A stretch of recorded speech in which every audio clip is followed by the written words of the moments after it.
levena Sunday school zirlai somni le pakhatna chanchin tha zo hana ziak bungkua chang somni pahne tanga chang somli pakhatna kan zir dona Sunday school zir themin khoi khom tu kan pathina li so fakan ro se amen le zirlai masalama khan middel pientira middel li so na ti dam thu zira chemical zela chon ton judaten farisaiten an chui zela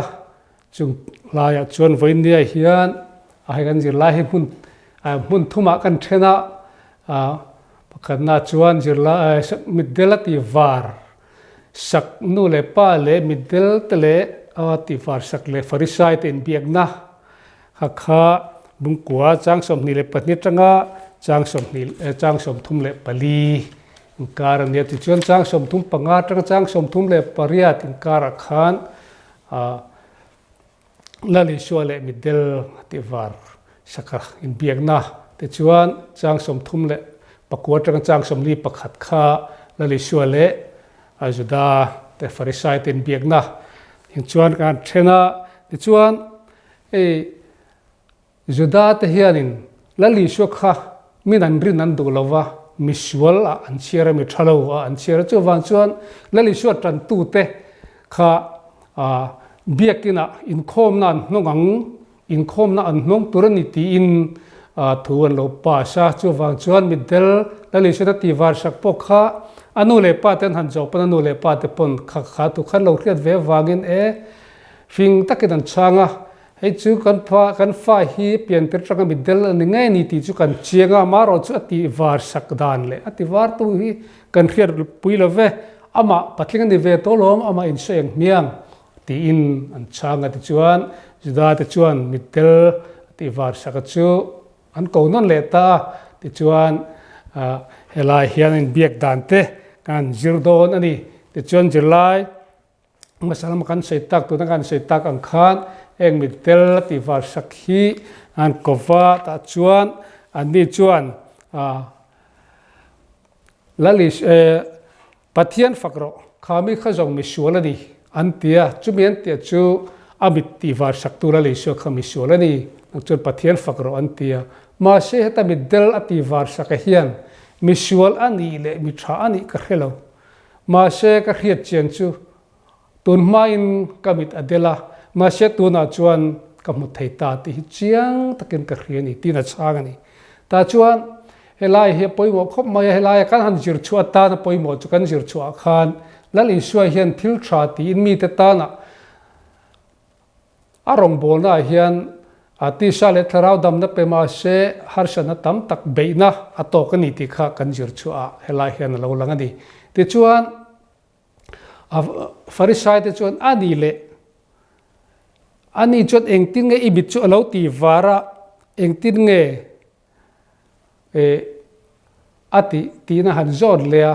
ma se ani chon ni china ka threi to kha ka khrilai chu in khredu si lo tuna engati nge in khriat in du le si nangni pu azirtir ni in du ve ni mo atia ta chuan apma in alo sei towa amit ti var dante an zo ta engtin nge mi ta ti vara antia ma sen ni chuanin ani chuan hlum kamita hluman noya silo thila vasil ro atia ti chuan ka vasila alo var tamai ni ti akhil veka ti lai khan an ni chuan an ngai thadu chuang lovani ma se lali shuak kha an chui zela wangin tiang khan a han zo thale a soi chia se an tu ni ma se ani chuan soi chadu reng lo maya ti khan ajir ti te ni du ve ni mo ti in azot ta zo ka ta chuan an ni chuan kei ni chu mo sia jir tir te kan dia mo sia chu pathian na biak thi ta khani ani te chai hi khoi tang lo kal nge ni po kan khelove an tia tiang khan ti sta tak chuan ani ani middel ti dam saka chuan ti hian ati ta chulai tak chu ni amak ka ti na ni mak em na chu khoi tang lo kal nge ani po in khe si lova ti chung chuan kamit ati var miu sia misual thu hi pathian in angai thangai lawa mi pathian angai mi in pathian angai saka pathian du dan zong anga om chuan chumi thu chulal panangai thachin te ania middel pian tiratanga middel hi khovela hian an mitti war saklai an om kan hrengai lo chu wang chuan ani hi pathian atanga chuak ni lo seng chuan hetiang hin atilo topang ati thailo topang ti in atran tat mai ni helai hian kan zir chua apo khana oma poimo mai chu min lali sho hi an riat chen to chuan an mu chen to chuan an tran tat zelani ti kha an sei chemai mai phal to lon tran tat ani ti kha kan zir chua apoimo hlein ka hria ti chuan an ni chuan khatia ti ta ka chuan ali sho kha tran tat sei chedu lova akal na chin po in khelawa khoi tanga lo chuang nge ani po in khelawa ma se kamit ativar miawa pian tira ta mit tel hi tun man ti dam man om kan hrengai lo ma se ani chon kamit ativar ani chu wang chon pathian atanga chuak ani lo chuan hei ati thei lo to pang ti in asaya chu wang chuan helai thuai hian taksha dabna alo nei ta chu wang chuan ani hi chuan in dali so hi asai chet phal to lo re renga atran tlat mai ani ti chuan a farisai ho te chuan lunga oi lawan then urviau to ani an du anga sei chiat du silo wang khan an ni chuan nang ta chu sualai le dera piang inia chu wang alom pian tira ta bit tele lo pian di sualai le dera piang ini nangin min han khil vei khanglang ani mo an tia tiang chuan in khom na atang chuan an no chuak ta ani helai tu a hian poimo de mai chu lali suan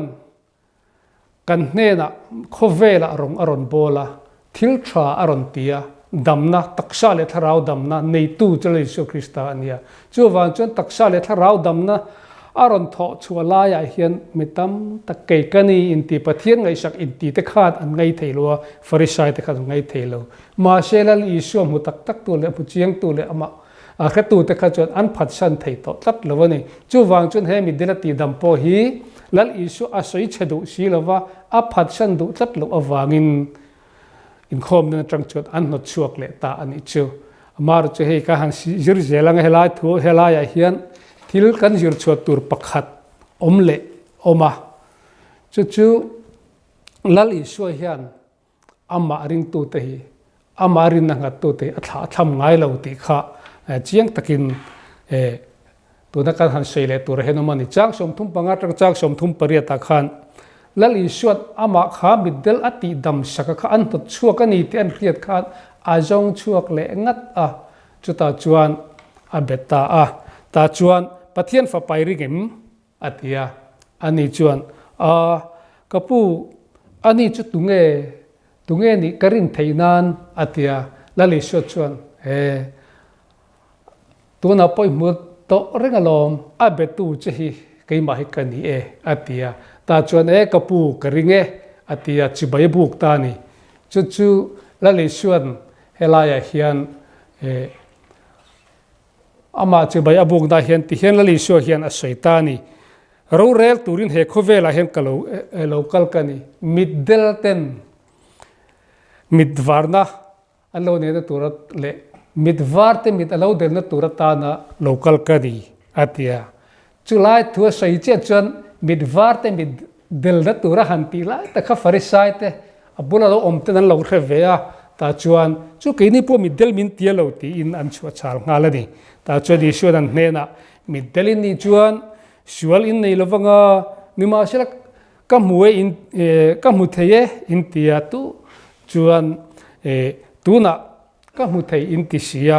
chu wangin in sual om ring ani ti in achang ani helai thui poi mo le mai chu wan chuan helai hian la li shu chuan kha amidel amit ati war sak ama tran tlat to tu le ama a sei che phal to mi lo tu kha farisai ten in khom na trangan no chu kha ama du tu ni ti khia da wang na thla tham lawa jong chuak le ngata chuta chuan pathian fapa ama la li shu Krista kha iringim atia la li shu ama bidel midwa ati war sak chuan ama chu karin theinan tunge ni tia lali shu chuan tuna abetu chehi ani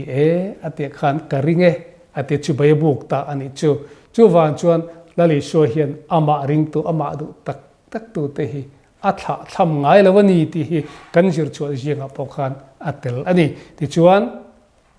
he khovela local chan rural tura local chan te asoya chuta local chana po chuan middel lali swa krista la mungai lo te nama krista an hu theina tura ta na le pathian ngai sak inti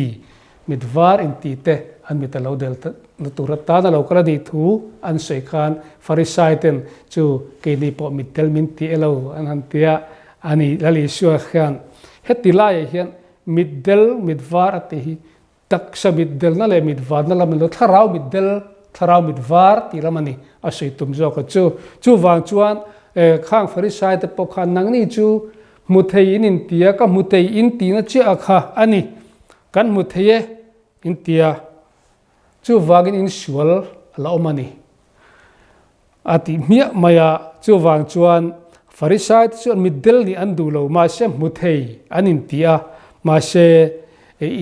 muthei kan ni middel kan ni lo ti si khat isu thu soi an oi lawa an pom tlat lo chulai tak chu ni la le suan ka thu soi in oi si lawa min pom lawa ka thu soi in oi si lo awangin nang ma ne in sual chu om rengani ti na chang ani ka hela hi poi mo bai kan zirlai ma sa jok zirlai som le pariat na johana bung riat chang som ni palia khan chiang takin khata po khana sei ni ani chukani ti inoi lo chon in sual nei rengin in thimo lang ateni chu wang chon voin nia kan zirlai po hian